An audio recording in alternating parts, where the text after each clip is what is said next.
Good morning, distinguished panels and audience. Welcome to today's webinar.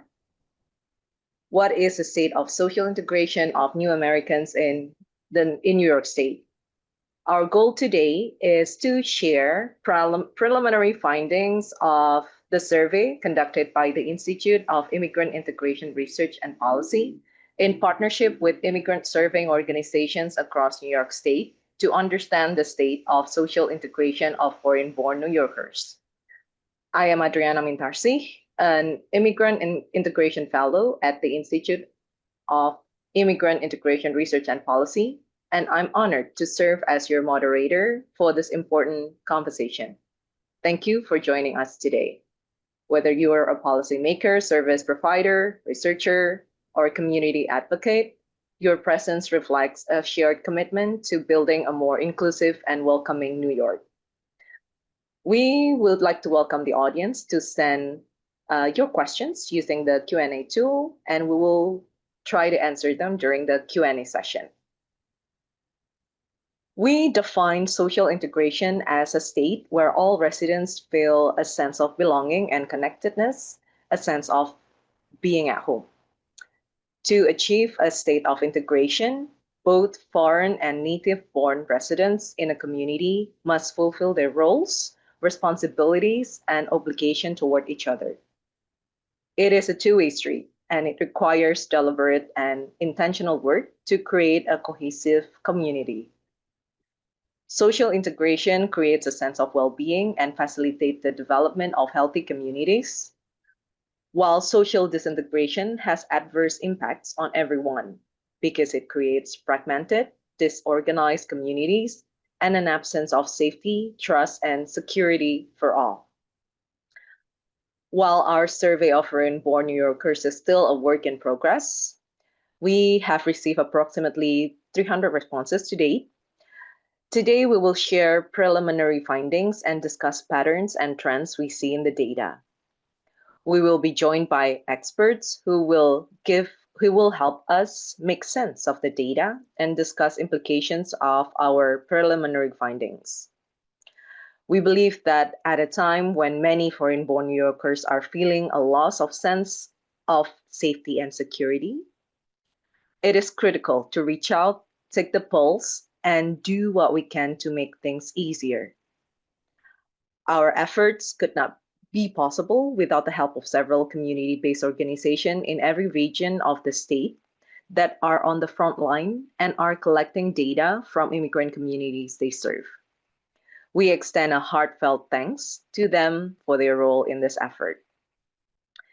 Before we dive in, I want to express deep appreciation to two individuals whose leadership has made this work possible. The first is Dr. Dina Refke, Executive Director of the Institute and Director of the Center for Women in Government and Civil Society at the University at Albany. And the second is Guillermo Martinez, Deputy Director and Intergovernmental Liaison at the Institute, who brings over 2 decades of experience in government and nonprofit leadership. Thank you both for your vision, dedication, and your years of service to our communities. We are also thrilled to be joined today by 2 community leaders whose organizations are helping to translate policy into practice. Our first panelist is Brian Fay, the Executive Director of the Syracuse Northeast Community Center, which offers a wide array of services to meet the evolving needs of a richly diverse community, from youth and elder programs to immigration and legal services. I would like to invite Brian to briefly introduce himself and share a little bit about the work his organization is doing to support immigrant integration. Brian, the floor is yours. Thank you, and I will try to key on that word brief. My name, as you know, is Brian. I do run the Syracuse Northeast Community Center, which is a full-function community center in Syracuse, part of a network of community centers and supports for all residents across the region. We have focused a great deal of our energy on serving the immigrant and refugee community a large Arabic community, Burmese, and many Afghans, as well as others. We're currently, as I speak, serving diaper bank to a large group coming through the front doors. We do about 15,000 diapers every month. It's excellent work. We were just talking at the beginning of this, before we came into the session, that I get to watch my staff and support them in the work that they do. I have staff that we hire from the communities that we serve.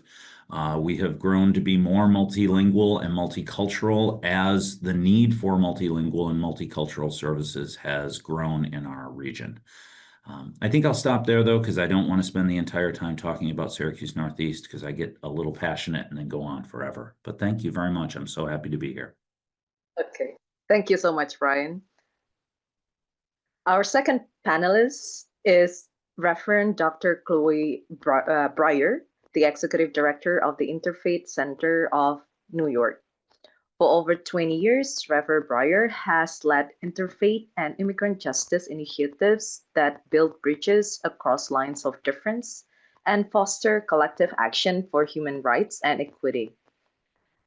Reverend Breyer, the floor is yours. You could briefly introduce yourself and share a little bit about your organization is doing to support immigrant integration. Well, thank you so much. Greetings from New York City, and I'm so glad there's somebody else doing this work upstate as well, because part of our lens and has been to work with grassroots faith leaders from a number of traditions across the 5 boroughs, and that of course includes a large number of immigrant communities and their faith leaders. And then as the years have progressed, and particularly since 2022, this has taken on a real urgency. And we now have a group of around 100 faith communities or so, not just in New York, but a little bit upstate, that are providing assistance in one form or other to recently arrived New Yorkers. And that, because of our focus on religious diversity, has also meant that we spend quite a bit of time in the Bronx with faith leaders in the Muslim communities who are doing an extraordinary amount of work for particularly West African migrants who are here. And I'll talk more about that later, but that's really the importance of what we do. And as people's needs arise in meetings that we have, we also work on advocacy issues. Thank you. Thank you, Reverend Breyer. Thank you once again, both, for grounding this conversation in the lived realities of immigrant communities. And today, to walk us through the study's findings and lead the next part of our discussion, I'm honored to introduce my colleague, an Immigrant Integration Fellow at the Institute on Immigrant Integration Research and Policy, Dr. Ken Irish-Bramble. So I would like to turn this to Ken, and the floor is yours. Good morning, everyone, and welcome to all of you joining us virtually for this webinar. Special welcome, of course, to our panelists. It's an honor to be here today and to lead this discussion. So today we're going to be talking about the survey which is being run by the Rockefeller Institute on Government, looking at social integration of foreign-born residents here in New York State. And we're going to, I'm going to start off first with a general question to my panelists, and then I'm going to share some data from the survey and use that data to drive our discussion around the challenges, the status really of social integration, some of the challenges that face us in the pursuit of greater social integration of foreign-born residents, and we'll take it from there.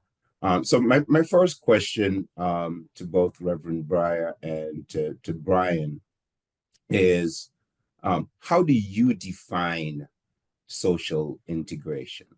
All right, so when you think of social integration in the context of the work that you are doing, like how do you what components do you think go into making a socially integrated society? And I'll open it up whoever wants to go first.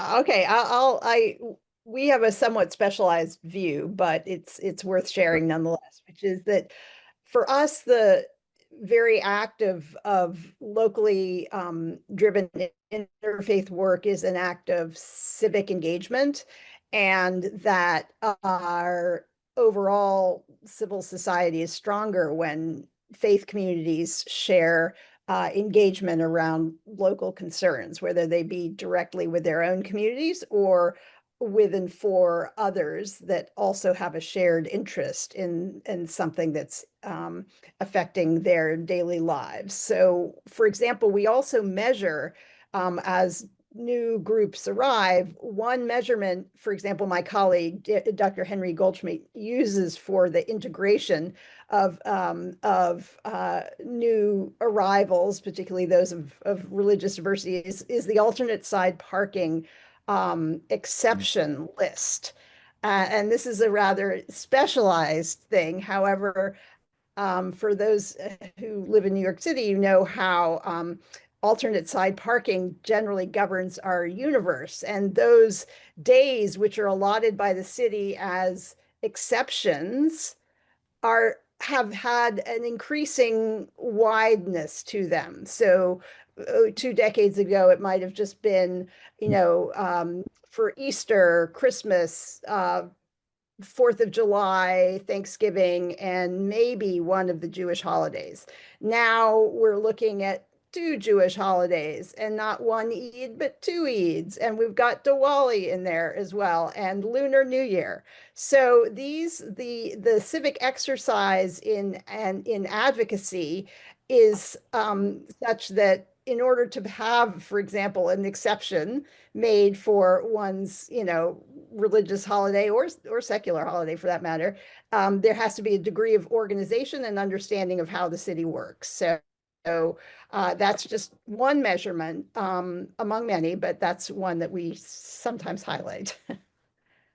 Yeah, and indeed an important one. I used to work in the New York City Department of Education, and so for many years, and one of the things that along those lines that we've seen over time is the increased recognition of these holidays and important moments of people of different cultures, and having that actually integrated into the educational system so that Eid is recognized and Diwali, as you pointed out.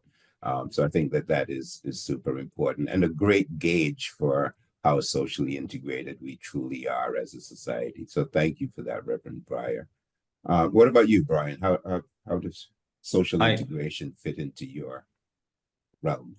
Yeah, I want to echo everything that you both just said. I think that civic participation is crucial. I also really like the idea of noting things such as like alternate side parking and how that is an indicator. These are actually deeply embedded structures in our culture. And when we see changes there, I think that's something every so often we should stop and celebrate. Our community center is conjoined with a Syracuse City School District building, and they also have implemented a wider range of holidays for their students and staff, and it reflects the larger community's commitment to this integration. And I appreciate at the beginning, Adriani, when you mentioned that it goes both ways. For us, I really think integration comes down to belonging, to all people feeling that there's belonging, and that varies. It varies by person, it varies by culture, it varies by day. But having a general feeling of belonging and welcoming, and in order to get there, people need to have the feeling that they're self-reliant or that they're building self-reliance. And have access to opportunity. So, when we're thinking about the folks that we work with, and also the folks that we've hired. We have people who have, a language barrier is one of the biggest things biggest barriers. And I personally, I am terrible with any language beyond English. I don't hear it. It's like playing the trumpet. I can't do it. And so one of the things that's great for me is we have activities here at which I'm finally the minority. It's for once in my life. And coming to understand the barrier to understanding is important because there's a sensitivity there that we can demonstrate that is also part of this social inclusion that we're trying to achieve, which is saying that, I have weaknesses here, not the weaknesses are all there on the other side. So I think really trying to recognize where we've succeeded, recognize where the barriers remain, and really advocate for those things and help people speak up has been a huge thing for us. Wonderful, thank you. And that was a great segue into us actually talking about some of the content of the survey. So the survey was constructed to look at social integration in a couple of broad categories. And we'll look at some of the key questions in there. But some of them you mentioned, actually both of you mentioned in your response to that question. So access to services, you mentioned self-reliance, Brian.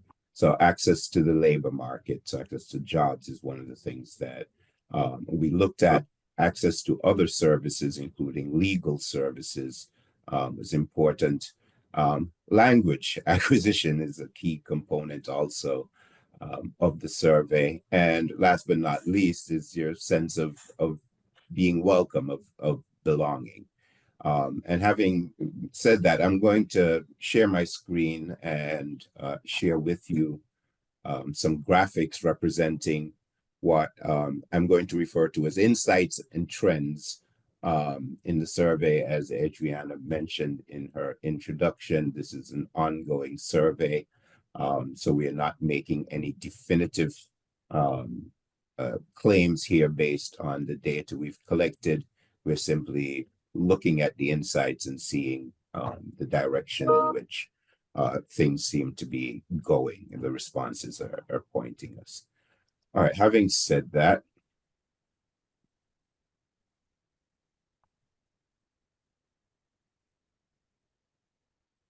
and I'm hoping I successfully shared my screen here.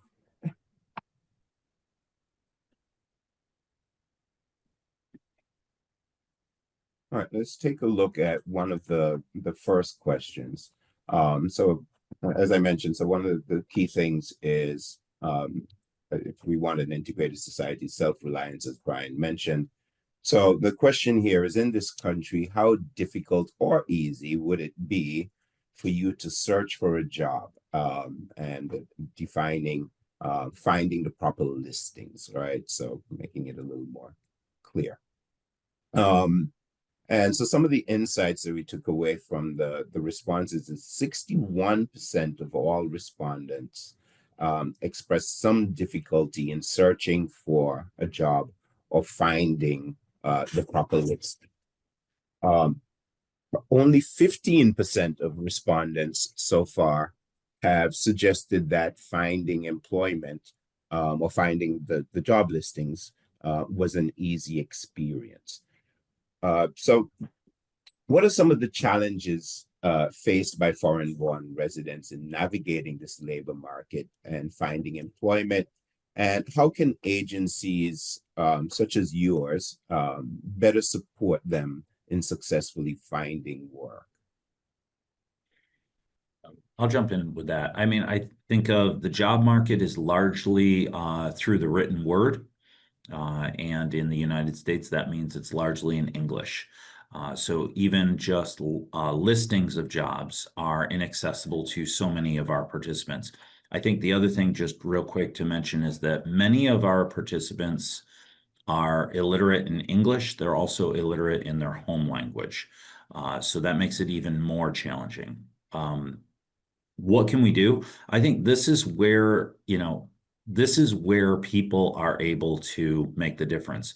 We have 2 supported employment specialists who that's what they do. They help people develop resumes. They help people do job searches, all the while with the idea that they're there to work on the immediate emergency need, but they're also there as teachers. They have to train people so that they're able to do this without that navigator, that supported employment specialist.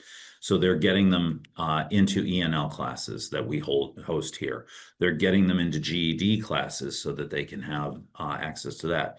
A lot of folks are coming to us asking for help applying to be a Walmart greeter when at home they're an engineer. So we're trying to instead say, let's think about, okay, we can get you that immediate job, but let's talk about how we get you help you get qualified to do what you're really meaning to do here in this country. And I will tell you, there's as most folks on this call know, every barrier in the world to people being able to realize their total skills. I think it really comes down to providing services and providing all of the wraparound as much as possible to support people, because it's really hard to get trained. It's really hard to take out time for English classes when you need to be able to make money to pay the rent. Thank you. Reverend Breyer, any thoughts on that question? Okay, before everything went completely haywire in our country, it was still difficult to get work authorization, which meant, you had people in New York City anyway, just sitting around who all they had wanted to do, when they left Senegal, however many years ago, was to work. And it was just absurdly difficult for them to work. So that just any kind of job. And so that would be one thing. The other thing was because, the delivery, for example, which is, in great demand and actually doesn't really, literacy certainly helps, but it is still possible to get a delivery job without being literate in English, which causes its own problems. But I would say that the work authorization piece, funding for libraries, because pretty much the best resources that we've gotten at ESL, the ability of people to actually find ESL programs, use them, and improve their English, as they're waiting to get their work authorization, seems to be happening through libraries. And so the funding of those programs is beyond critical. So I think so many of these issues, volunteers, absolutely, but without, the sort of common sense, laws, and even, the making union jobs or other types of licensing easier would also kind of be helpful. Okay, thank you. I'm going to take a slightly different look at the same question. So one of the things we were able to do, and so far, is look at the differences in terms of how people responded based on the regions from which they originated or migrated. And so some interesting insights here, and a follow-up question for you. So based on the data collected so far, one of the things I thought was interesting is on this particular question, Africans, about 50% of Africans reported that it was neither difficult nor easy. They were sort of neutral in terms of their responses. 55% of Asians reported difficulty. Europeans had the largest percentage reporting that it was extremely easy to find employment at 22%. And 67% of people from Latin America reported that it was either difficult or extremely difficult. Now, there are a number of questions, obviously, which we could raise around this. But one of the questions I guess I want to ask is, let's start with what factors do you think are contributing to these this varying response, or in terms of their experience in terms of finding employment? And to piggyback that on that same question, how important are the social networks within migrant enclaves, right? And particularly, Reverend Brian, working in the city, you're quite, conscious of the fact that we do have these enclaves where you have a large number of people from similar ethnic backgrounds living together. How important are these social networks within migrant enclaves in navigating the job market and finding employment opportunities?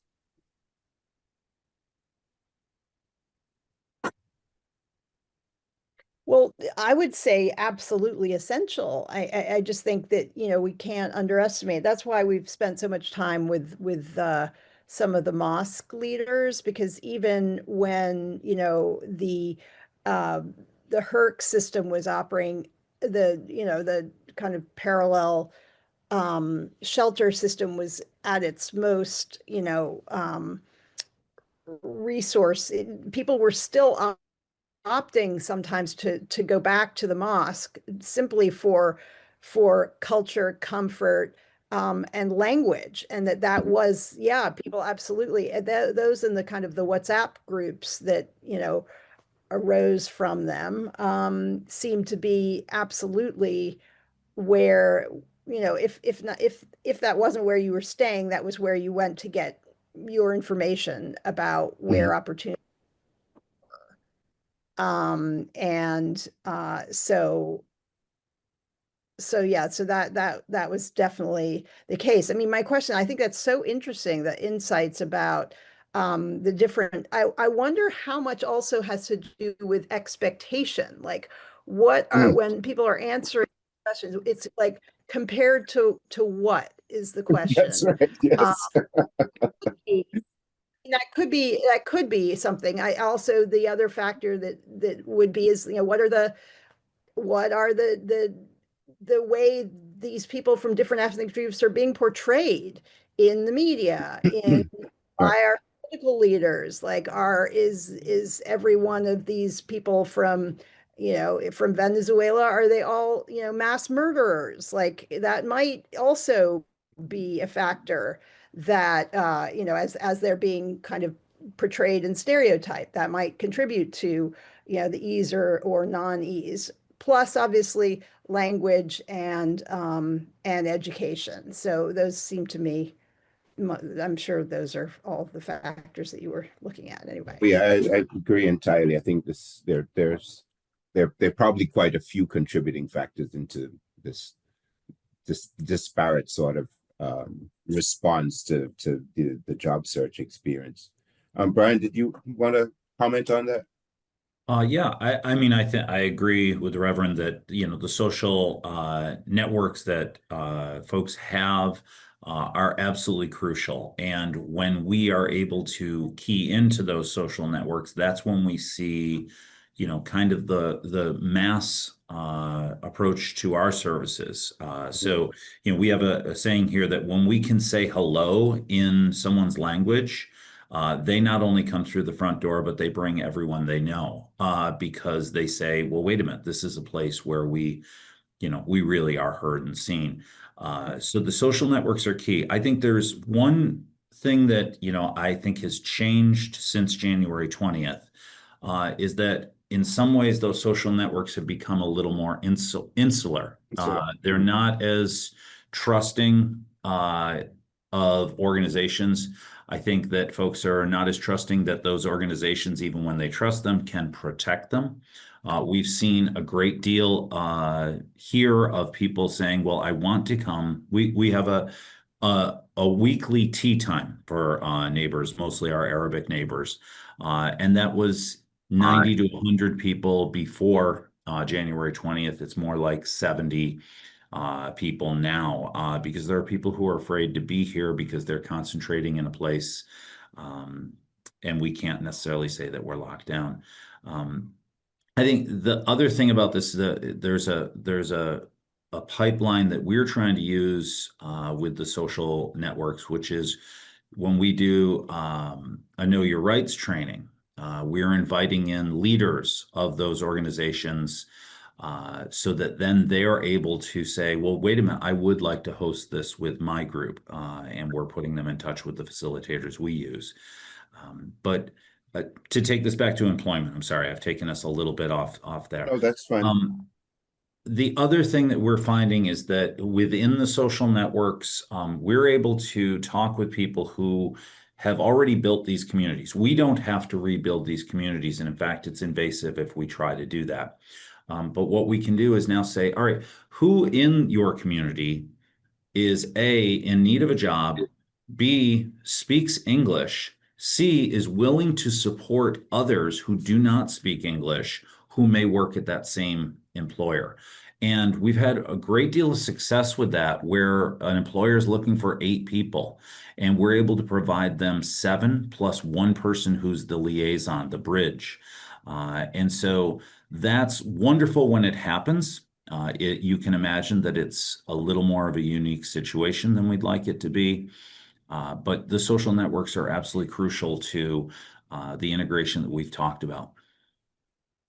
And notice that, and understandably that as both of you speak about the labor market and the job market, and we've sort of stayed away from conversations about the informal job market, and the role that plays in terms of, in the interim, allowing people to be self-reliant and to sustain themselves. Have you found in your experience that these informal job markets are, or how important are the informal job markets in terms of? I'm going to jump into that because one of the things that's happened here is that is where we've actually seen the most danger for people. There are places where people do congregate for that informal job market to be picked up for it, and instead they're being targeted by Border Patrol here, ICE, elsewhere. I think this is another thing that, this research has been going on for months, and we're going to see some changes, I think, in new respondents, because not only is the job market tightening not only are both the informal and the formal job markets tightening for immigrants and refugees, they're tightening for everyone. While at the same time, I live in upstate New York. The orchards around here are wondering who is going to pick their apples. And folks are going to be, I think, surprised by the price of apples and farm goods come this summer and fall. I think there's a lot of change in the air, obviously. Okay, I'm going to just move us on to next of our insights. So, as we said, one of the measures that we looked at is sense of belonging, sense of welcoming, and sense of also discrimination. So this question asks respondents, I believe I have the same opportunities as other immigrants coming into this country. And so some of the key takeaways so far are that only 26, and the only coming from, I guess, my own bias, but 26% of respondents felt that they didn't have the same rights as other immigrant groups. 58% expressed that they did have the same opportunities. 29% strongly agreed that they had the same opportunities. And so when I look at this, one of the things that struck me is that while foreign-born residents do face challenges, they don't necessarily feel unfairly disadvantaged relative to other migrant or foreign-born groups. Is this sense of fairness reflective of your own experience working with these communities? And what does it imply about the prospects for a more socially integrated society? Is this something that we should feel happy about in terms of the sentiments that are being expressed?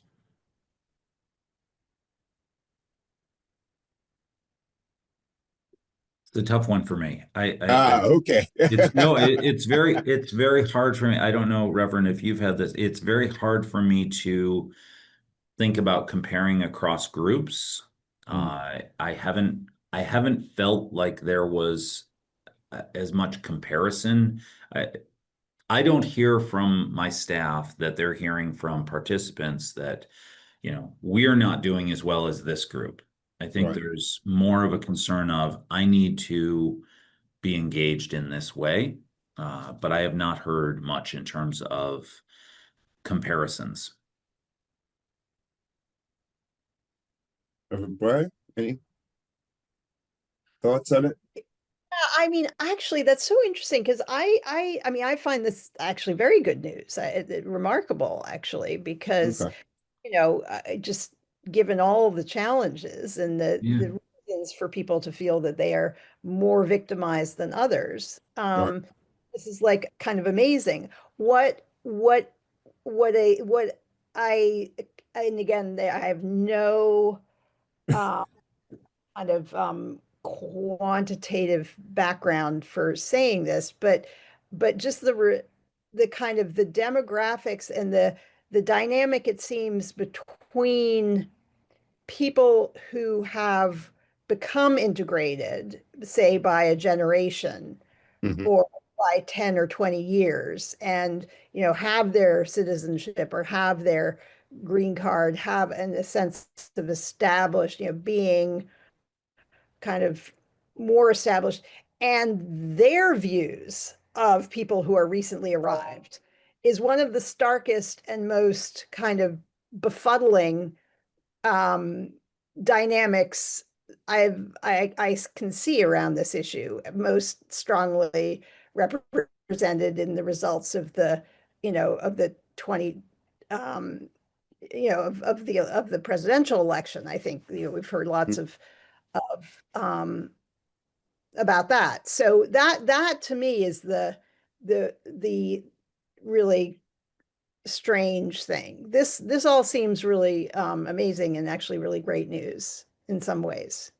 Yeah, I thought it was quite an optimistic, or gave me a sense of optimism in terms of the prospects for social integration, that despite all the divisive language, despite all of the attacks on immigrant communities, and I think we'll see this in a couple of the other data points that I'll share, that there tends to be this sort of sense of, I don't want to overstate it, that there's this,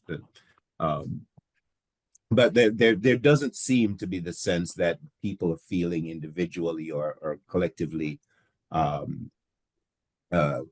discriminated against relative to other migrant groups, that they may be feeling the brunt of anti-immigrant sentiments, but not relative to other fellow foreign-born citizens. All right, we're going to take another look at another question related to how foreign-born residents have expressed their feeling about being welcome. So this one, people from my country are not welcome here.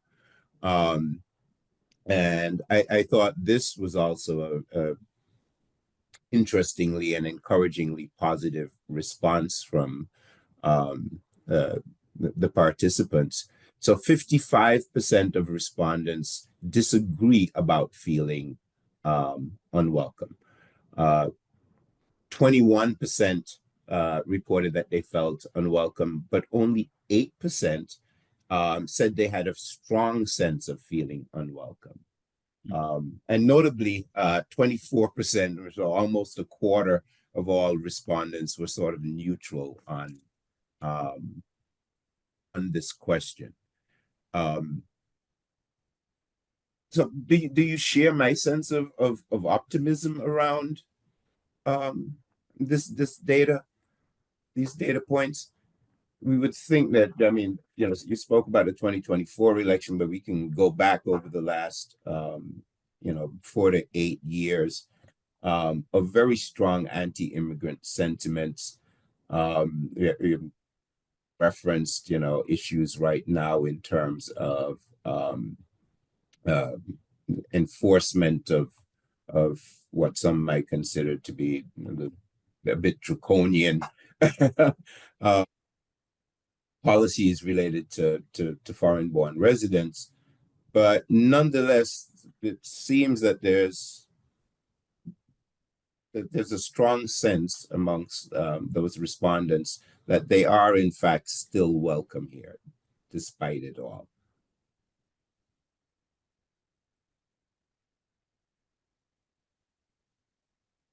Let's take a bite at that one.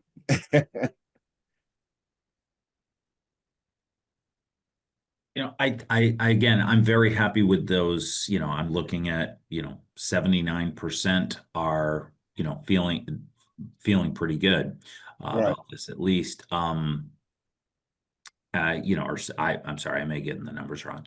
But yeah, I think that may be changing. I certainly felt that here. And draconian is a gentle word to use for what's happening. Yeah, I agree with you, Brian, that change is in the air, right? And the change is not all good that is coming down. And the data collection happened in the fall, so this might represent a storm, so to speak, findings.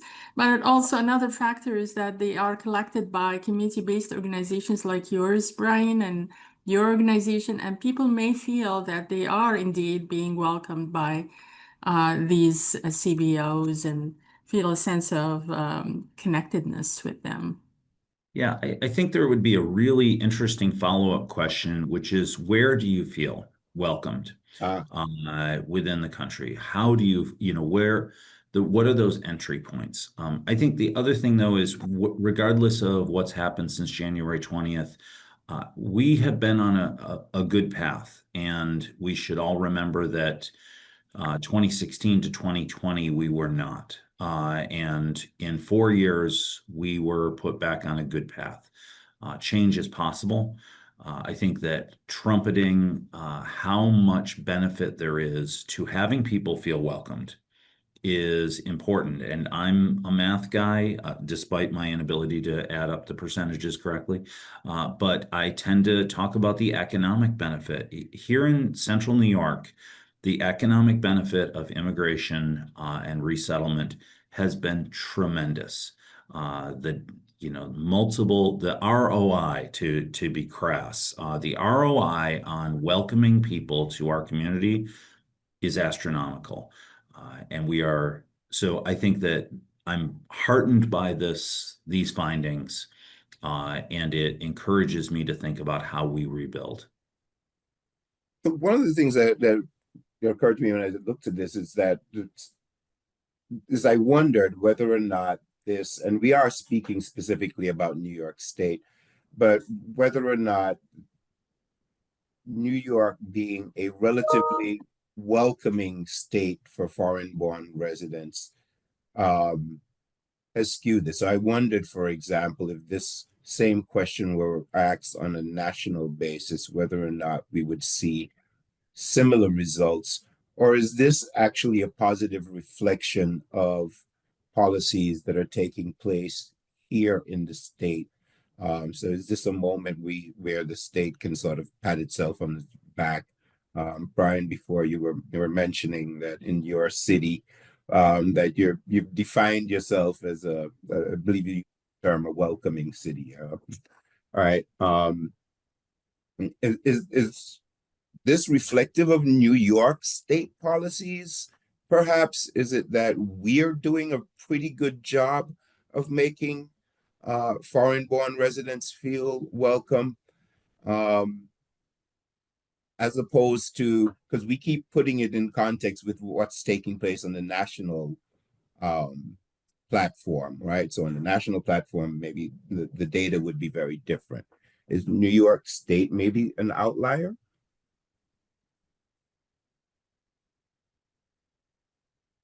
I would think that New York State is. I think the more interesting microcosm, though, is New York City. I think New York City is between, the division between the governor and the mayor. It presents an interesting picture of that. Not to put you on the spot, Reverend, as the spokesperson for all things New York City, but I think it's a much more dynamic situation in the city. Okay, I have some interest. I'm so sorry. Were you going to jump in, Reverend? No, go ahead. Okay, because we have some interesting insights when we break this down. So there's going to be an interesting piece coming up. So we looked at these responses based on the age of the respondents, and it's not immediately obvious, but I'll just point out two things. So if we just focus for a second on the strongly agree and the strongly disagree, there's two anomalies that jump out. So above the age of 70, respondents strongly agreed that they were not welcome. All right, so you see that 29% versus what looks like an average of about maybe 10, all right, for most other age groups. And on the other end of the spectrum, if you look at those who strongly disagreed, in other words, those who feel that they are very welcome, you again see the outlier being on the opposite end of the spectrum, 18 to 24. So 41% of the younger respondents feel very welcome. So noticing this significant difference in perspective on this question based on age, how might age or the time at which, so time period in which someone migrated here have impacted on their experience of feeling unwelcome? And follow-up to that is, how can we better serve our older foreign-born residents or support them in feeling more welcome?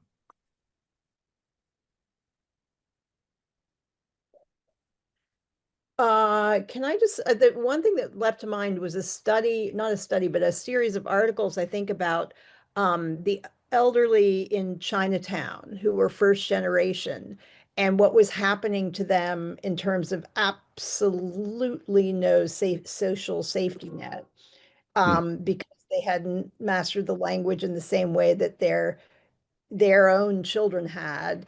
They weren't eligible for the kind of health care or services that might be available to New York City citizens for some reason. And they were really being left behind and abandoned in their own old age home, in their old age, which again wasn't exactly what's on the question, but I wonder if that is a dynamic that exists in not just Chinatown, but in other places or what have you, that maybe that contributed to what seems to be just a pessimistic. Well, I don't know. I'm just that's just the thought that came to mind. Because otherwise, I can't really explain it. Dr. Refke, I know you had some thoughts on this in terms of the existence of social supports and social. And Reverend Breyer captured it brilliantly. There are communities where you are first generation and you don't have the language, and as you age, even the social networks that you had are becoming less and less and are really dwindling. And so you are feeling more intensely the isolation, the alienation of being out of work, perhaps, and not having the social network, the social sports, not having people who speak your own language, and of course, the intersection of nativity status with ageism might be a factor there. So I think the Reverend has captured that very eloquently there. On the opposite end of the spectrum, so why might younger migrants express this sense of being very welcome? I mean, they're existing in the same time period. They're coming of age in a very anti-immigrant political culture, political environment. But the younger respondents seem to be quite optimistic and quite positive in their sense of feeling welcome. Anecdotally, maybe the younger generation is more digitally connected than the older generation, and that might play a factor in their feeling of connectedness, sense of belonging. They're building communities in the digital world, and perhaps not feeling, something that the older generation, the older generation may not have access to. Okay, certainly something that we will keep an eye on, and I think is worth paying for future attention to. I'm going to jump forward a bit. And this returns us to the question of how immigrant groups sort of felt relative to each other. So my family and I would be treated better if we were more like other immigrant groups. And we didn't see any strong, really, insights here. 35% of respondents seem to agree with that, either strongly or somewhat agree with it.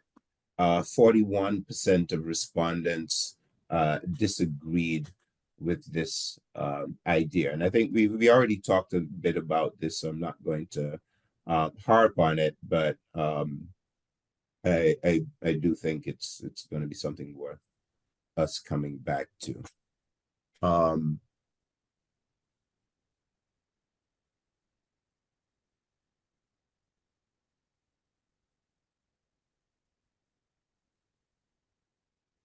So here we looked at how our respondents felt about discrimination in the workplace.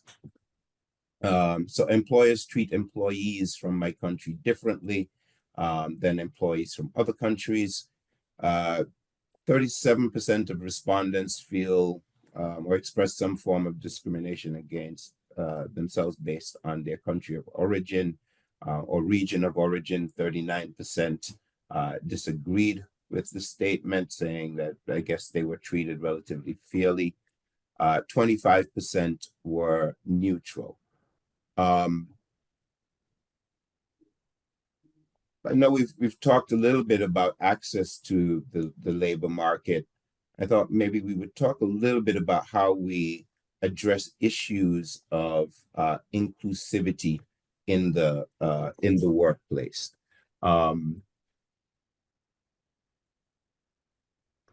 What can we do in trying to create a more inclusive or socially integrated society? What can we do to help? And New York State, I think, is, as we've already mentioned, a little bit ahead of the curve. But how do we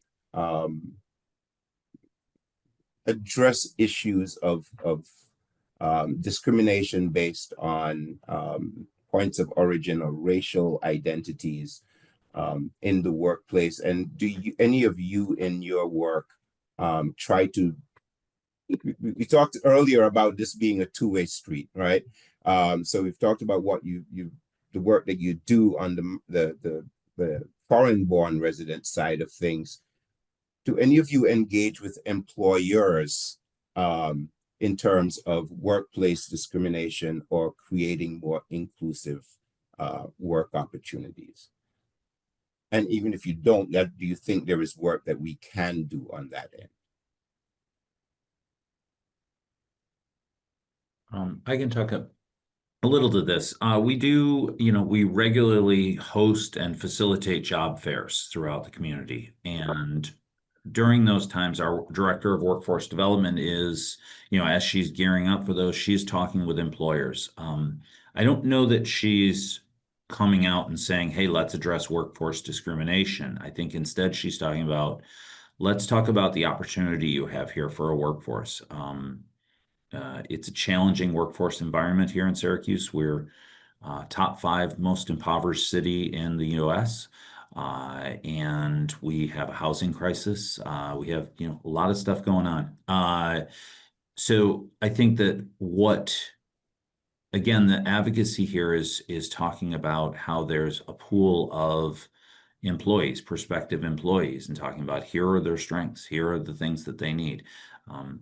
I think that on the immigrant and refugee side, we have people who have come here largely, with optimism. They have plans. They're trying to create something, create a new life, create a better situation.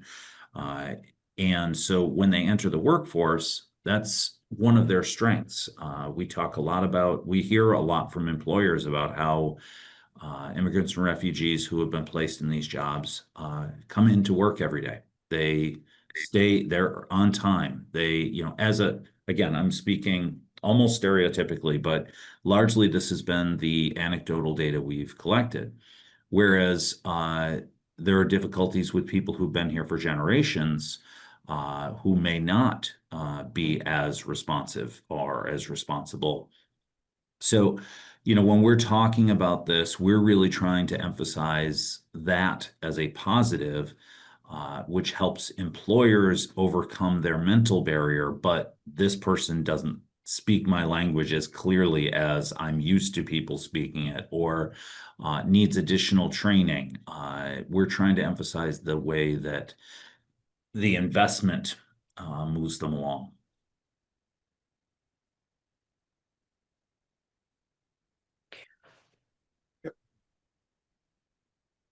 Yeah, I just am aware also that there's been some amazing workforce development programs that have sort of sprung up, as I'm sure there are with you guys, because the work authorization, has been challenging. These are alternatives to basically work, and at the same time, training in just terms of how to act in the workforce. So those actually seem pretty positive.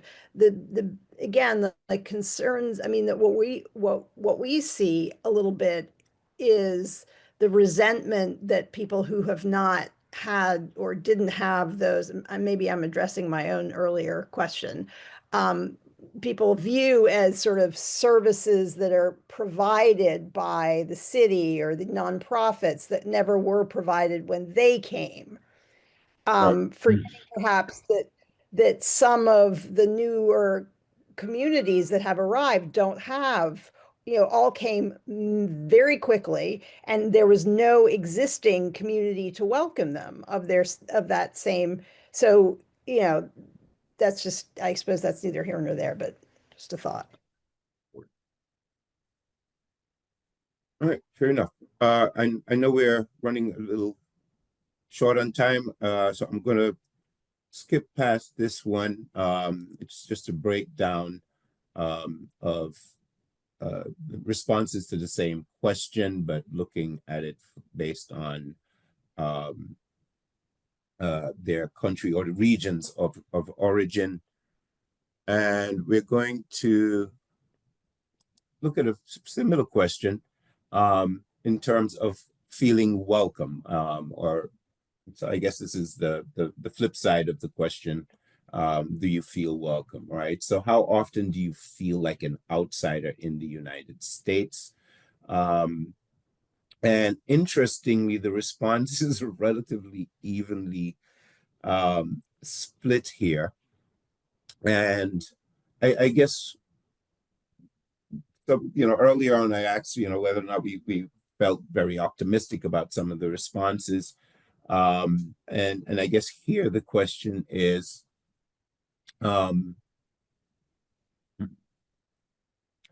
how do we, what work needs to be done to sort of change this trajectory so that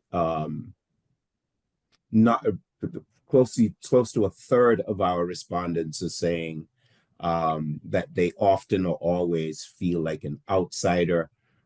Is some of that to be just expected? If you are in essence a migrant moving into a new community, is this something that we should be alarmed by? And how do we go about shifting that dynamic so that people do not necessarily, while recognizing their distinctiveness and their difference, but don't necessarily feel like outsiders? And I do have a follow-up to that, but I'll pose that one first. So how do we make people feel less like outsiders in our communities? I think I would go back to something that Reverend Breyer and Brian have alluded to, the idea of civic engagement. And when we encourage or promote or foster civic engagement and try to narrow the distance between the foreign and the native born, they kind of see each other as neighbors, as community members. They're more likely to feel like an insider and belonging to a community. When you try to build communities that really have a shared sense of future, shared sense of purpose, and have people work together, volunteer together, or engage civically, I think that is the purpose of some of these programs that bring people together. The more you narrow that distance, the more likely people will see each other's humanity and feel like they belong to the same community.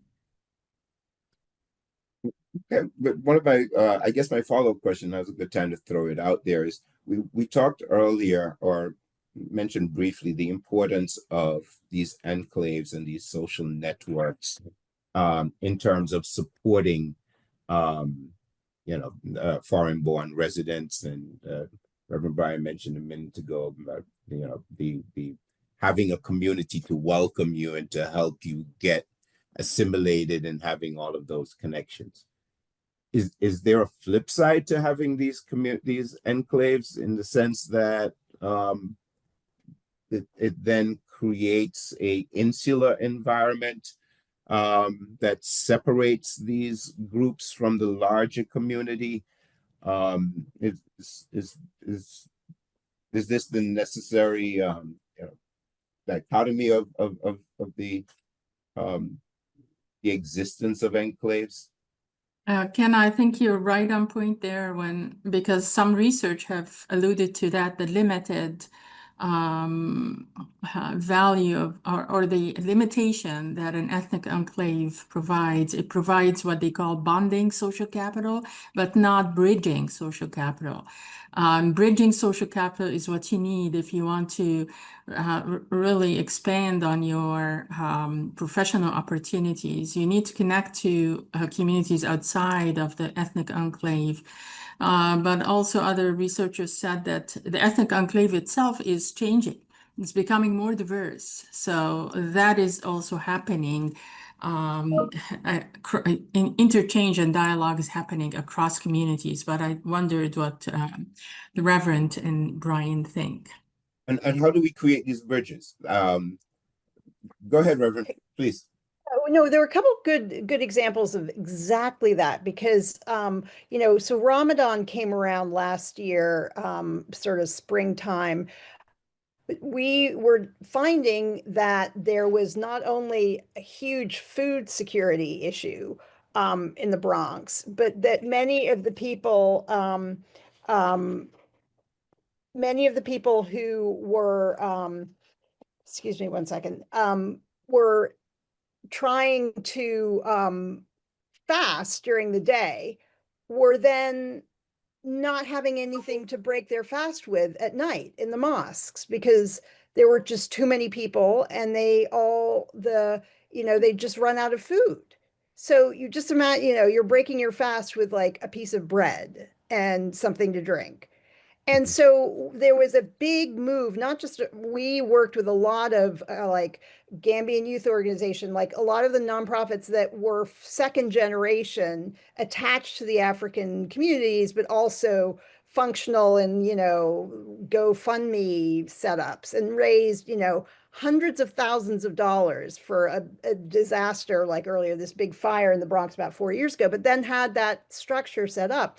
So that we, with another NYU's Muslim chaplaincy, raised $300,000 in 5 days, basically, to provide Ramadan meals in the Bronx.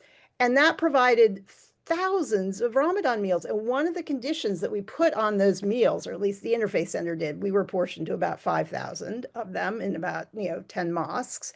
You've got to invite your local elected official to break fast with you, or you invite another house of worship in your community, and because this is something that you have to offer other people in your neighborhood. And it was like a lot of people did that. We had the mayor coming up to one of them. We had the borough president coming to another, like people. And in fact, the fact that now every elected official in the city has their own Ramadan, interfaith Ramadan gatherings, like interfaith iftar gatherings, they understand that this is a cultural event, as it were, that has the capacity to honor the community itself, but also provide the bridging factor that that just mentioned. So that's one example.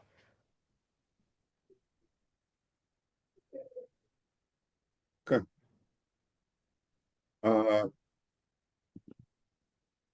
Turning to another quite optimistic response. So thinking about your future, where do you want to live?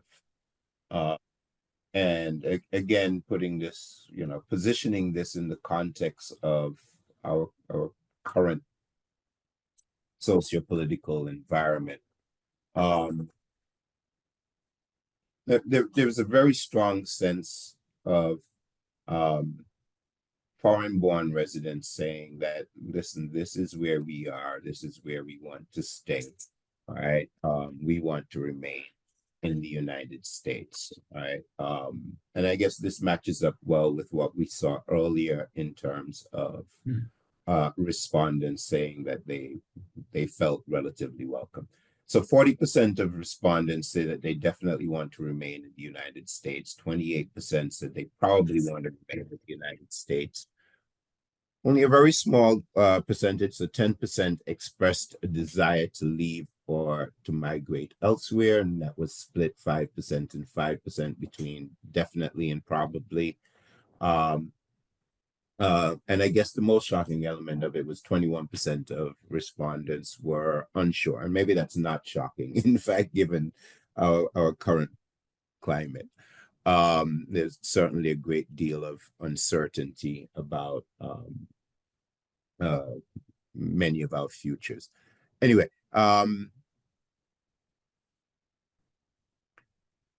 so based on this, what should we do? Well, I don't know how to phrase this differently. What's the big message here? And I know Dr. Refke and I spoke briefly about this previously. And what message do we send to the broader community? If I'm paraphrasing her question, I think a little differently. When we talk about the two sides of the social integration agenda or mission, why is it important that we as a larger community understand this sentiment that's being expressed here, that our foreign-born residents of all ilks, right, that they are here. They're here because they have a genuine desire to become part of our larger society or larger community. their ultimate goal is to stay here and to set up roots. And despite whatever political pressures are applied, that sentiment is very strong, and is unlikely to change.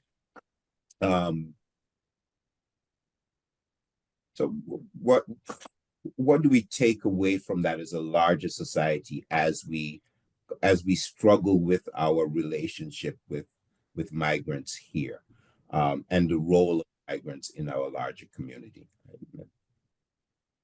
I hope I phrased that clearly. I would say that, you know, it provides us an opportunity to present a more accurate message than is being portrayed in the larger federal from the federal administration.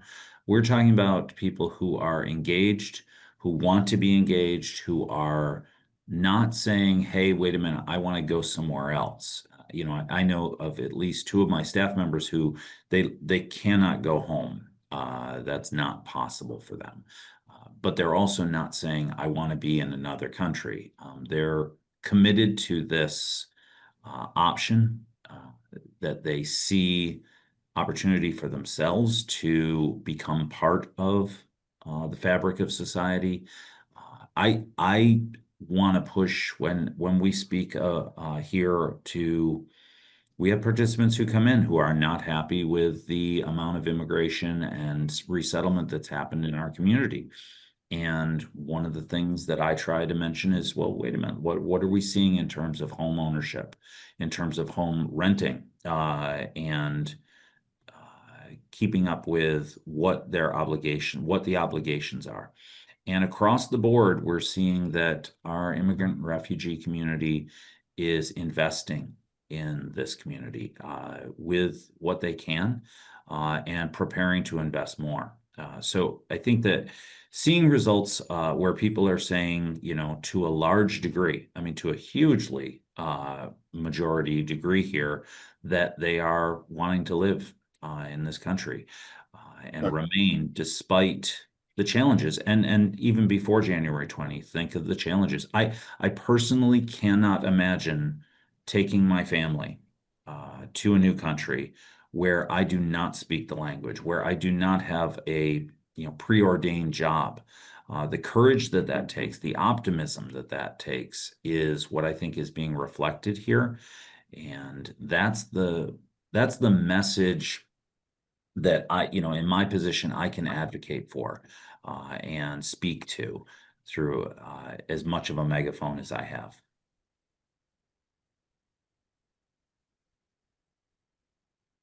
Okay, before I move on, I just want to, as you were speaking, Brian, the thing that came to me is, as we think about this combined 68% of respondents, the word that sort of jumped out at me is home, right? That saying is that I am not just here, I am not transient, I haven't just come for an experience, but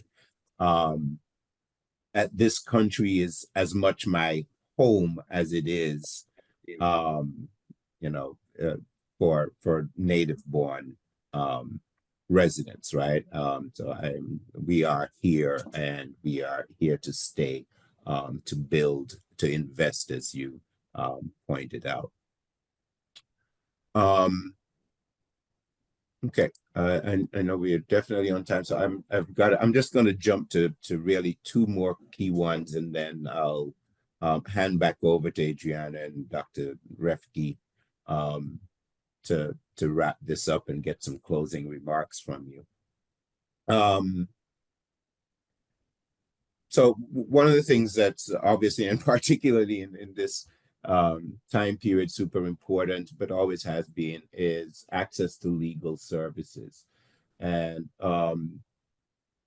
so we asked respondents in this country, how difficult or easy would it be for you to get help with legal problems?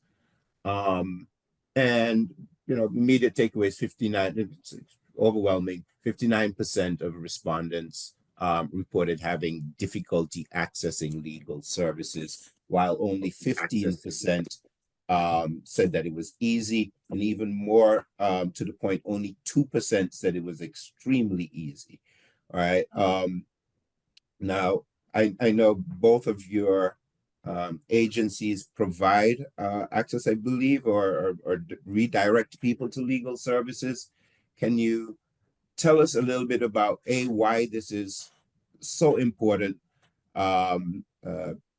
for foreign-born residents, even though I think some of that might be obvious to our audience. Why is it so difficult for them to gain access to good legal services, and how can agencies such as yours and others fill the gap in this area, or help to create the connections that allow foreign-born residents to get good, sound, and affordable legal advice? Well, in our experience, there are not enough immigration lawyers, period. Full stop. That's it. End of story. Okay. It's totally same up here. It's a capacity issue. There's just not enough legal services available. People are on a waiting list. That is unbearable. And why do you suppose that is? So is it that immigration law is not as lucrative as other practices of law? Why we in the United States have a shortage of immigration lawyers or access to immigration services? We are a country, of immigrants. Why is it that we would have a shortage in that vital area? Well, I'm not a lawyer, but I know that usually if you practice law, your skills are very fungible. In other words, like one area of the law, you can also practice in another area. Like if you work for a firm, you can be doing contracts, or you can be doing other sorts of things, and there's difference. But the immigration law has become, because it's been so neglected, and it's like a world unto itself. And so you really have to be able to specialize, or you can seriously, we've had situations where pro bono lawyers, not just paralegals or volunteers, but actual lawyers in other areas of immigration have really screwed up cases. Mm-hmm. And so how do we address this? Because the demand for legal services is certainly not likely to be diminished. What can we do, or are there programs that you've developed like that, or implemented to try to bridge this gap, or is this sort of the black hole of? Well, there was something that the New York City's actually did really, really well, which was at the height of, and it's so ironic, like right now, when they combined in one physical space, the Hercs, all the city things. They brought everybody, like the legal communities together, for the Venezuelans who had TPS and got TPS and then became eligible for work permits. They had just like a single stop place. And I can't remember if it was Catholic Charities was somewhere physically. And they went through and just like did what usually took, weeks and weeks and weeks in a matter of days, because they had all the kind of federal, state, legal, like all the different people in one place giving that service. And that was like a great thing that the city of New York did, that it would be hard for any individual nonprofit could do. What we can do in terms of like houses of worship is like just encourage them and develop a network, which we have done, of small weekly clinics that people go to, and they're staffed by one or two really good immigration lawyers who then oversee a bunch of volunteers. Yeah, I think that's the best thing, is trying to provide space here and through other community centers throughout the area. We are not lawyers. So we really try not to get too deep into that because we do not want to be giving bad advice that puts people in danger. But yeah, trying to get people together, but it's a huge issue. So are there any institutions, agencies that you guys know of that are making conscious efforts to bridge this gap? I know here at the City University of New York, we do have a program for our students. It started actually right here at Medgar Evers College in the Caribbean Research Center with the Transitional Institute for New Immigrants, and eventually morphed into what we have has been moved to CUNY Central with Citizenship Now. Now it's very narrow in terms of the scope of legal advice and support that they provide. It's usually just support in the naturalization. This is not the wider range of legal challenges that migrants face. But are there other organizations? So, I mean, Reverend Brian mentioned the program run by the city.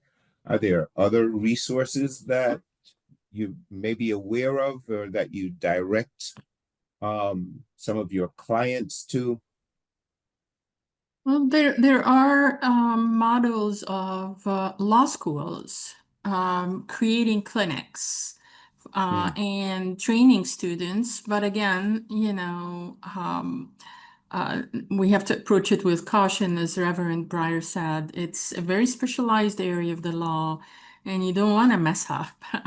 You want really to have skilled people. But this has been successful largely because you are really doing two things at the same time, attracting students who are going to be lawyers into the field and preparing them for that field, as well as serving pro bono the foreign-born population that needs legal services.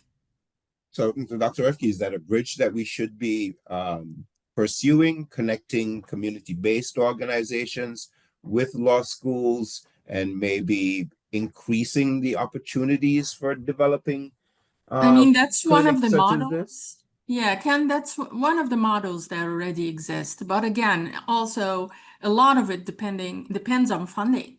And everything needs funding to be able to be sustained and done right. And so the state has poured a lot of funds in the past into legal services.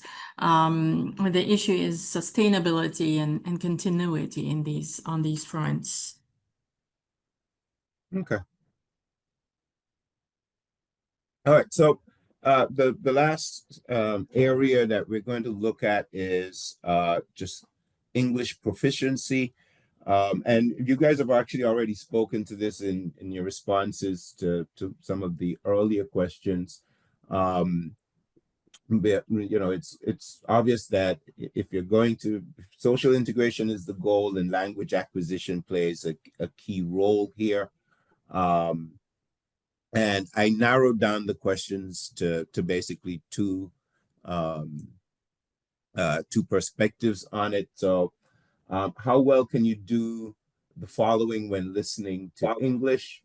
I can listen to and understand the main points in radio or TV. And I picked this because I basically chose one that involved listening and taking in or absorbing information which is provided in English. And the following one, which I'll share, is about expressing your own personal thoughts or whatever may be concerns in English. So let's just take a really quick look at the insights. So 59% to 77%, whether or not, and that varied based on whether or not I included the moderately well, express challenges with understanding the main points. Only 23% responded that they understand well. And I guess maybe we can actually look at both of them in tangent, and I'll then pose the larger question. All right. So how well can you do the following when speaking English? So in a conversation, I can speak about familiar topics and express personal points of view. I believe it got cut off. Anyway, 61% express difficulty in expressing themselves in English. 22% described their ability to express themselves as very well or extremely well. So that's a combined 22, 10 and 12 relative, respectively, excuse me. And 39% expressed some confidence in their ability to express themselves.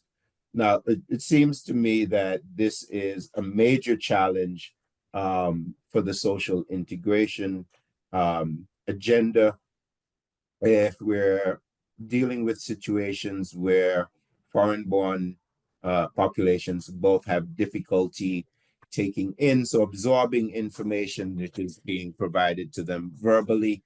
I remember you guys both referenced in your previous comments the challenges around being around literacy. So whether or not you receive the material in writing, whether or not you can decipher it and make sense of it. But if the challenges exist both in terms of literacy and in terms of just general English proficiency, then that seems to me to be a major barrier for understanding the landscape that you have to navigate, understanding your rights and all of these other elements.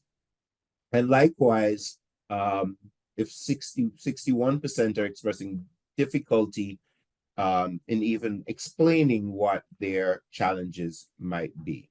So I know both of you have talked about the importance of ESL.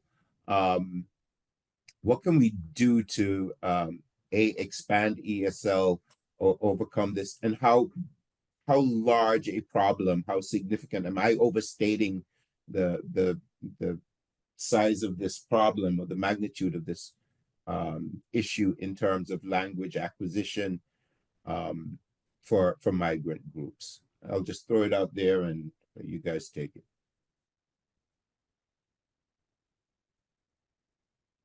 I don't believe you're overstating it. I think that language is the primary barrier. And I know some folks are really hopeful that AI is going to transform this. I'm not a great fan of AI, but I will say that the other drawback is that that's not going to evolve equitably either. We're going to see different languages that are much more prioritized because there's a lot more for the model to learn from. I think that language acquisition is key in terms of what we can do about it. As again, for me as a community center, I provide space for it. I have to rely on partners to provide it. I do not have funding to bring in trained people of my own to do that.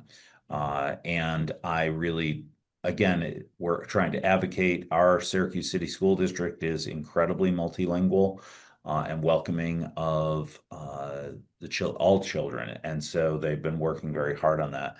But it remains, I think, the key issue outside of January 20th.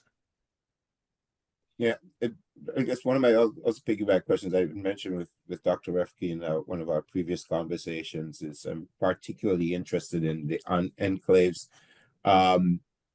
Is this another situation where the enclaves both play a positive and negative role? All right. So is this another situation where having an enclave where there are people who speak your language, and therefore you are able to communicate within that smaller community and function within that smaller community? So there's a positive there. But does that at the same time become a hindrance to language acquisition and a barrier to language acquisition because you have found a safe community you can communicate, but have failed to necessarily, and I don't hate to use the word fail, but you have not necessarily been put in a situation where you need to create the linguistic bridge to the broader community? I would just say as a last comment that I would, we had encouraged in the example of Wolof, which was a West African dialect. They were finding a lot of need for translators, that there was a kind of informal list of translators that was going around that would charge, something. We were encouraging the city to actually hire them because that would, people who had enough facility to be able to translate were also looking for jobs themselves. It would seem to us there were not a lot of city translators of this language. And that seemed to be a way both of offering people jobs and also providing a service to others who spoke the language. But yeah. Ken, sorry to interrupt. We wish we had more time, but we need to start wrapping things up in the interest of staying on schedule.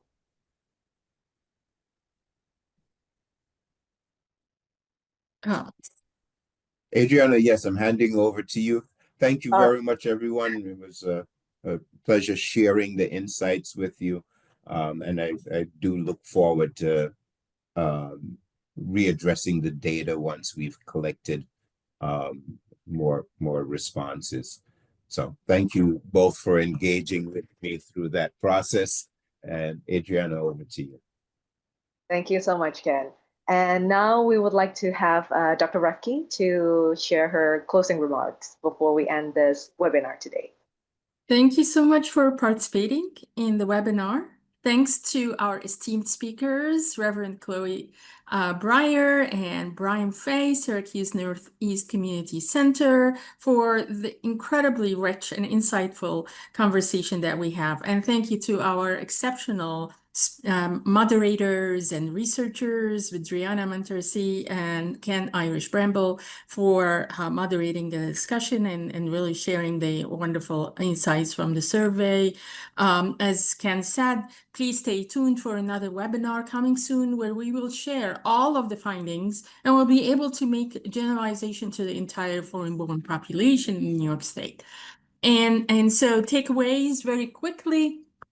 I will quote Brian on something you said. The return on investment on welcoming people to our community is astronomical.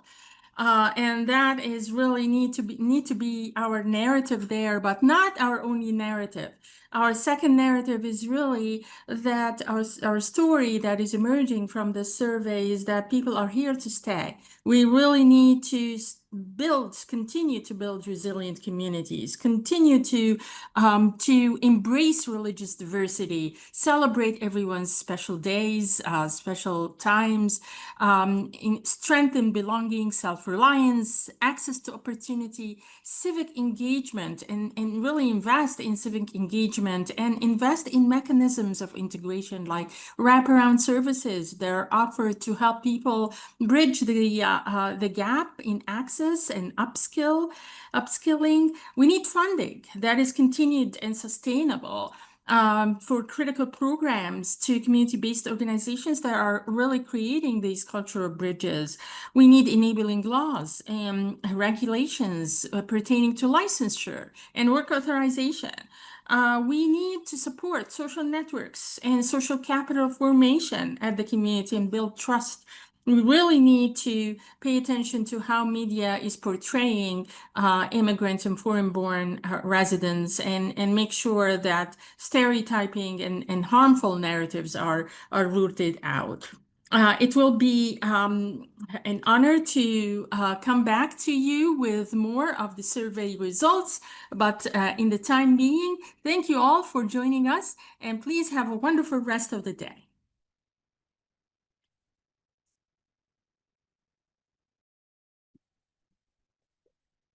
Thank you so much. Thank you.